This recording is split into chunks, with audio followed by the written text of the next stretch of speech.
కవితకు మళ్ళీ షాక్ తగిలిందని చెప్పేసి మనం చూస్తున్నాం. సో కస్టడీ ఎక్స్టెండ్ అని చెప్పేసి అంటున్నాం. బెయిల్ అనుకోలేదు అనుకున్నాం కానీ హైకోర్టు దాకా వెళ్ళారు. బట్ ఎటువంటి ఛాన్సెస్ లేదు. ఇప్పుడు అది ఎక్స్టెండ్ అయిందని చెప్పేసి అంటున్నారు. సో రిలీజ్ అయ్యే ఛాన్సెస్ ఉన్నాయా లేదా? కవితకు యాక్చువల్గా 2 కేసులు నడుస్తున్నాయి. ఒకటేమో సిబిఐ కేసు, రెండోది ఈడీ కేసు. సో సిబిఐ కేసులో ఆల్రెడీ కూడా 20వ తేదీ వరకు ఆమె కస్టడీ ఉంది ఆల్రెడీ. ఈ రోజు జరిగింది వచ్చి ఈడీ కేసు. ఈడీ కేసులో కూడా ఆమెకు మళ్ళీ ఎక్స్టెండ్ అయింది కస్టడీ, అంటే 20 వరకు. సో ఈ 2 కేసుల్లో బెయిల్ రావాలి, ఆమెకి విడివిడిగా రావాలి. ఒక కేసులో బెయిల్ వచ్చినా ఇంకొక కేసులో బెయిల్ రాకపోయినా ఆమె జైల్లో ఉండాల్సింది. సో ఈరోజు ఈడీ 8,000 పేజీల ఛార్జ్షీట్ దాఖలు చేస్తుంది. ఇంకా అనుబంధ ఛార్జ్షీట్లు కూడా దాఖలు చేస్తున్నాయి. దీంట్లో ఏంటంటే నాకు తెలిసి ఇప్పటికే 2 కలిసి 70,000 పేజీలకు పైన ఛార్జ్షీట్లు ఉన్నాయన్నమాట. ఛార్జ్షీట్లు జడ్జిలు ఎవరు కూడా జీవితంలో చదవలేరు. ఎందుకంటే 30,000 పేజీలు ఎవరు చదువుతారు? అందులో ప్రధానమైన ఇవి మాత్రమే చదువుతారు. బట్ వీళ్ళు పేజీలు పెడతారు. ఇది అలవాటు అన్నమాట.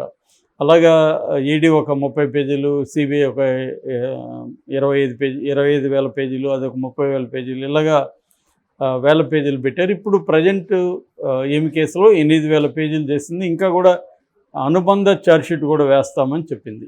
మామూలుగా ఈడీ కానీ సిబిఐ టెక్నిక్ ఏంటంటే ఎవరికైనా బెయిల్ రాకూడదు అనుకుంటే వాళ్ళు ఏం చేస్తారంటే అనుబంధ ఛార్జ్షీట్లు వేస్తూనే ఉంటారు. ఇప్పుడు ఇక్కడ మన వివేకానంద రెడ్డి కేసులో కూడా అనుబంధ ఛార్జ్షీట్లు వేస్తూనే ఉన్నారు. ఇంకా ఫైనల్ ఛార్జ్షీట్ వేయలేదు.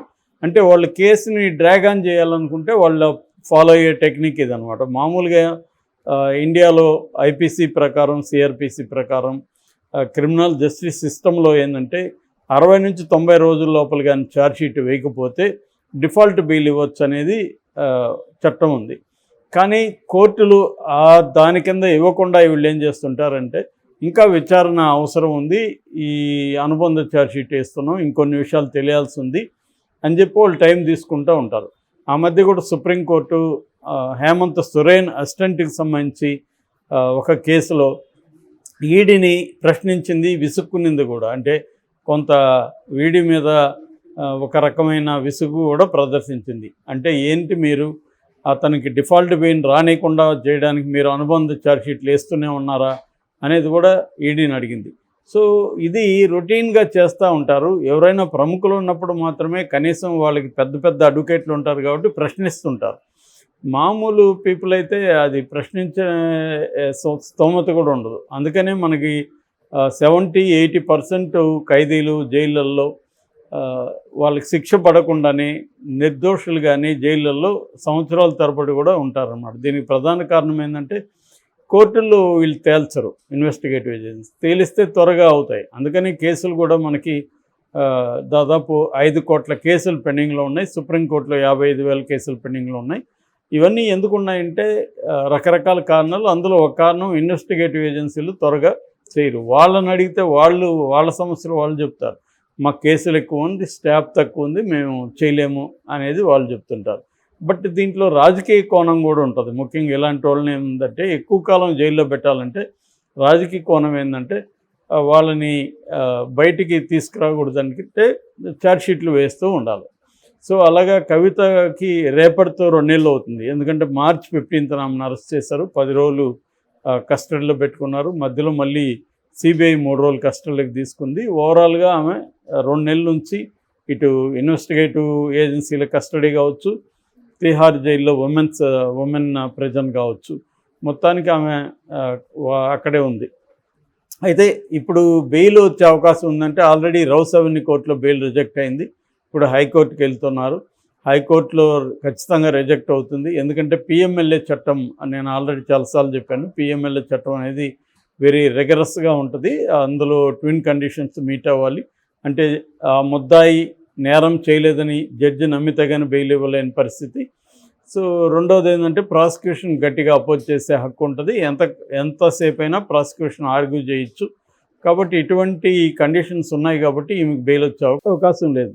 అయితే చాలామంది ఏమంటున్నారంటే కేజ్రీవాల్కి బెయిల్ వచ్చింది కదా, మరి కవితకి ఎందుకు రాదు అని.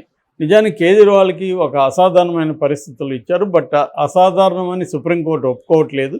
ఇది సాధారణమే, ఇలాగా మధ్యంతర బెయిల్ ఇవ్వడం అనేది కామన్ అని సుప్రీంకోర్టు అనేక తీర్పుల్ని కూడా గతంలో ఇచ్చిన తీర్పుల్ని ఉల్లంఘించింది, పేర్కొనింది.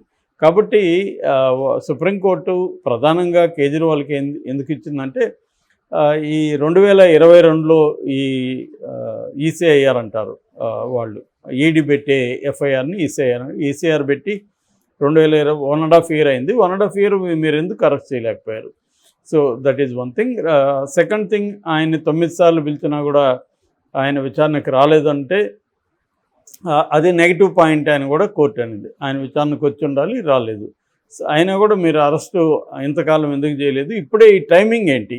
ఎన్నికల ముందు ఆయన అరెస్ట్ చేయడం ఏంటి? సో డెమోక్రసీకి ఎన్నికలు అనేవి ఒక లైవ్ ఫోర్సు.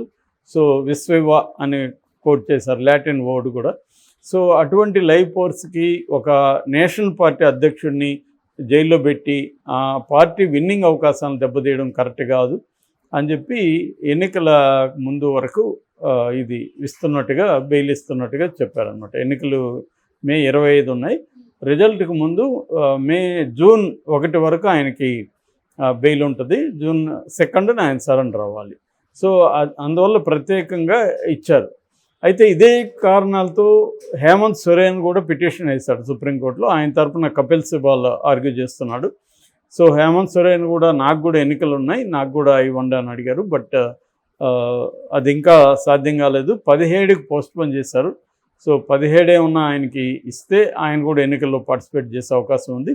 బట్ ఇస్తారా అనేది డౌట్ఫుల్గా ఉంది. ఎందుకంటే ఈడీ గట్టిగా ఆర్గ్యూ చేసే అవకాశం ఉంది. ఎందుకంటే ఇదే సూత్రాలు అక్కడ వర్తించు. ఇక్కడ ఏంటంటే కేజ్రీవాల్ కేసులో బెయిల్కి కేజ్రీవాల్ అప్లై చేయలేదు, ఓన్లీ అరెస్టును ఛాలెంజ్ చేశాడు. ఆయనేమో బెయిల్ అడుగుతున్నాడు హేమంత్ సోరెన్. బెయిల్ అడిగితే కండిషన్ వేరు ఉంటుంది, అరెస్ట్ అయితే కండిషన్ వేరు ఉంటుంది. నేను ఆల్రెడీ చెప్పాను, అరెస్ట్ అయితే కండిషన్ ఏంటంటే burden of the proof investigative ఏజెన్సీల మీద ఉంటుంది. అంటే ఇన్వెస్టిగేటివ్ ఏజెన్సీలు ఈ ముద్దాయి నేరం చేశాడని నిరూపించాల్సి ఉంటుంది. బెయిల్ అనుకో, నేను నేరం చేయలేదని నిరూపించుకోవాల్సిన ఆవశ్యకత ముద్దాయి మీద ఉంటుంది. బర్డన్ ఆఫ్ ద ప్రూఫ్ ముద్దాయి మీద ఉంటుంది ఎప్పుడు బెయిల్కి అప్లై చేసినప్పుడు. సో ఆ రకంగా హేమంత్ సోరెన్ ఇప్పుడు బెయిల్కి అప్లై చేస్తాడు కాబట్టి పిఎంఎల్ఏ చట్టం ప్రకారం సెక్షన్ 19 ఏమో అరెస్ట్ గురించి చెప్తుంది. సెక్షన్ 45 ప్రకారం హేమంత్ సోరెన్ తాను నేరం చేయలేదని నమ్మించాలి జడ్జిని.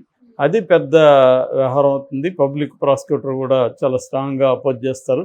కాబట్టి హేమంత్ సోరెన్కి బెయిల్ రావడం అనేది వెరీ వెరీ డిఫికల్ట్ థింగ్.